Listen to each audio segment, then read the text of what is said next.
Hey y'all, welcome back to my channel. It's Stephanie with Minimalist Mom Life, and today, by the title, you know that we're going to talk about my tips for staying organized. And I have them written down on a little note here from a planner that I just got done using going into my new planner, which is my first tip. So I highly recommend anyone wanting to be organized, anyone that has children or a job and multiple activities, to get a planner. And I am a paper planner person, but if digital planning works for the way your brain works, then go for that.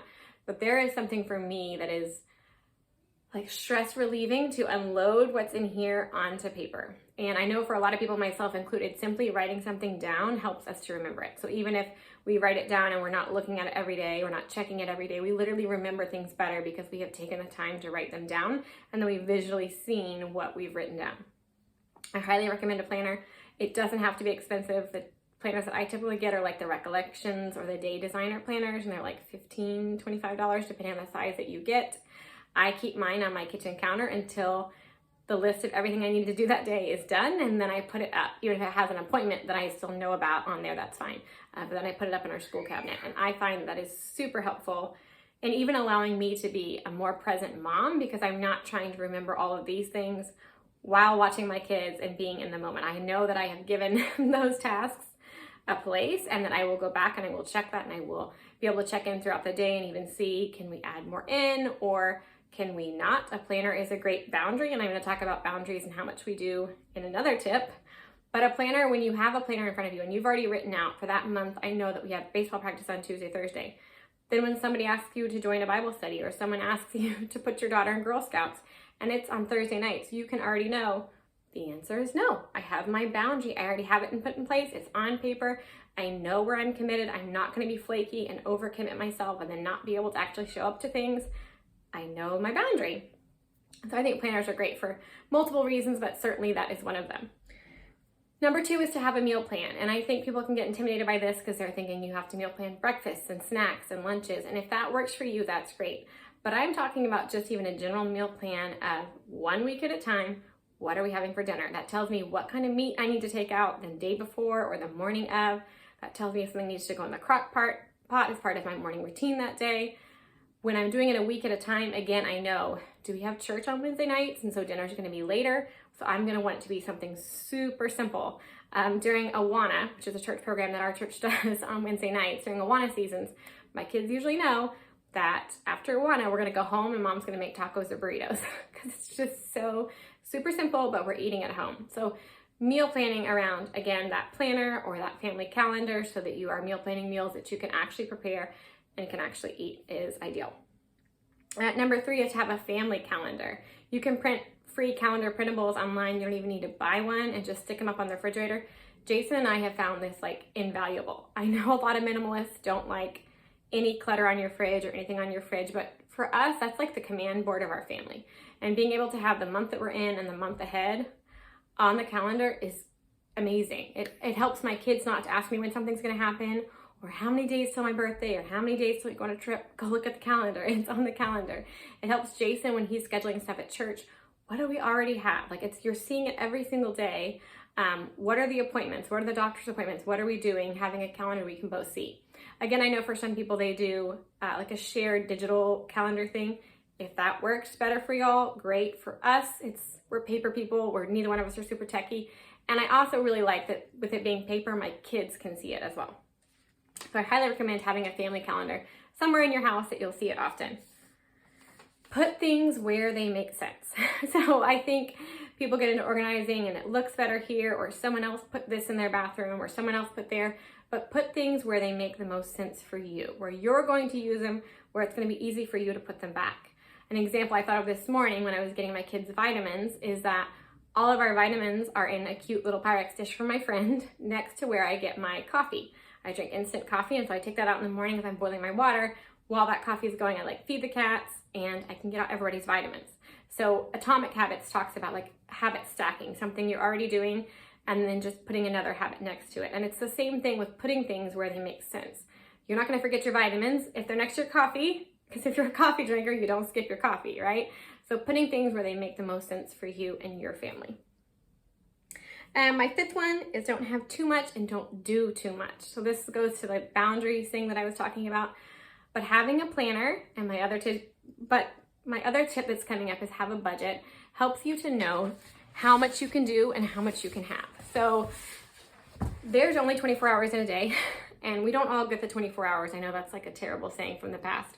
Depending on the amount of help you have, depending on the amount of kids you have, depending on the amount of work you have and your husband's schedule, our 24 hours are going to look different. But we all are certainly limited to 24 hours, and there's just only so much we can do, and there's even less that we can do really well. And I will be preaching to the choir right now because we have just come out of a season and we're trying to kind of find our balance of just doing too much, of just being overcommitted in too many areas and figuring out how to navigate the seasons that we're going into, because we're not going to say no to everything. I like full seasons. There's nothing wrong with that. And as long as they're balanced with slower seasons, I'm fine. But recognizing when you're just doing too much. And so that's also why things aren't going well. You're not doing well. You might see more challenging behaviors in your children. You might see more challenging behaviors in yourself. And this is not to say like, put your comfort above everything else. This is not to say don't live sacrificially. This is not to say, just don't do nothing and just be happy in your own little clean house and don't give of yourself. I'm not suggesting that at all. But we have to balance how much we are actually able to do and stay sane and really take what we feel called to do to the Lord, and certainly do the things that we for sure know we're called to do before we add anything else in. So be careful that you're not doing too much. And again, this tip is on everything, but don't have too much. I mean, the more you have to manage, stuff-wise, commitment-wise, meal plan-wise, if you're trying to go crazy with trying a new food every single week, it can just be too much. So pulling those things down, reeling them in a little bit can be very beneficial in being able to stay organized.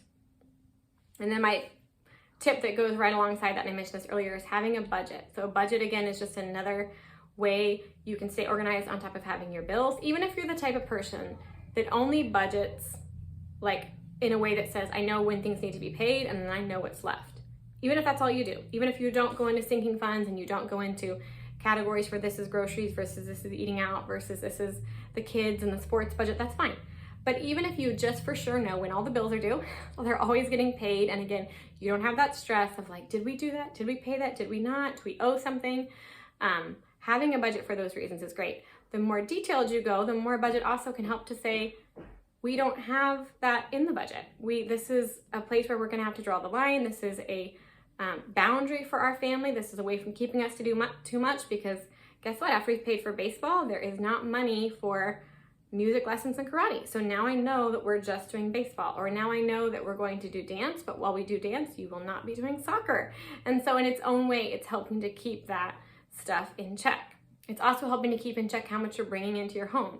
You're not impulse shopping if the cash envelope marked kids is empty. You're not buying any more shoes at Target that she didn't need, right? Because that is empty and that has set the boundary for you. So budgeting can be a great way to help you stay organized. My next one is have an afternoon office day, and I love this one. It doesn't have to be every week, depending on your family size, depending on what you guys have going on and how much of this kind of stuff your husband takes over. You might not even need this. In our family, I am the CFO, and so I make all the appointments, I pay the bills, I make the budget, I do all of that kind of stuff for our family. I order the curriculum for homeschooling, and so I like to have one afternoon a week that I dedicate to seeing if any of that needs done.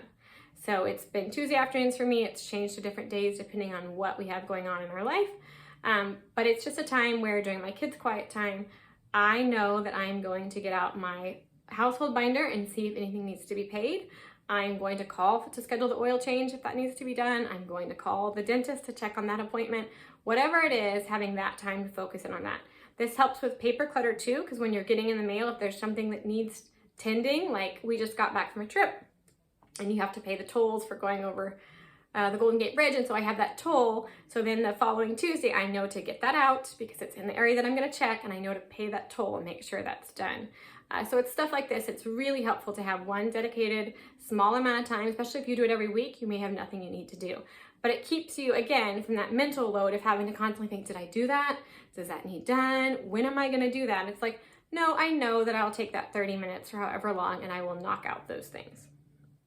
And then my last tip is to have non-negotiables. And so what non-negotiables are is they're just things that you say, this is something we are going to get done every single day. And I'm talking about like household tasks here, like cleaning. And this isn't just beneficial because it helps keep your house cleaner. It certainly does that. My non-negotiables are things like the beds are going to be made, laundry is going to be done, and dishes are going to be done every single day. Not only does this help me get those things done, but if I'm really sick to where I'm not able to tend to those things, it allows everyone else in my family to know exactly what needs to be done. And so my husband can know, he can pitch in really easy with the dishes, and he knows to like throw the laundry through the load and the kids can go put it away. We know what has to get done, and then it allows everybody else to, when we need help, to be able to, okay, those are the things that we have to do just to keep the household running. And it keeps that overwhelm from coming where you're like, I'm backed up. And it also builds the habit that these are just things we do. Just like we're gonna brush our teeth, even if we have a head cold or the flu, we are going to get some of these things done, or someone else is going to help us in getting something done. Or if you have a baby or a foster child coming in and somebody is coming to help you, you don't have to think about, what is it I need them to do? What is it that keeps our household running? What is it? It's like, no, for our family, and maybe it's different. Maybe for yours, you really need the bathroom cleaned, or the litter box needs cleaned, or whatever it is. It helps you to be able to delegate those tasks out, and it helps to build them into your repertoire of things that you just do without even thinking about doing it. And that definitely helps keep your home organized when you're not having to deal with just everyday messes that need to be everyday messes, and you're able to do the more detailed, deep, different tasks. I mean, think about it like brushing your teeth every day versus going to the dentist for cleaning. That cleaning is not meant to be brushing your teeth, right? They do a whole different set of things that don't need done every day, but do need done. And then you maintain those daily things so that you can get to that appointment, right? So those are my 8 things to help stay organized. I hope they're helpful for you. There's definitely a million more out there, and drop your favorite in the comments below. Bye guys.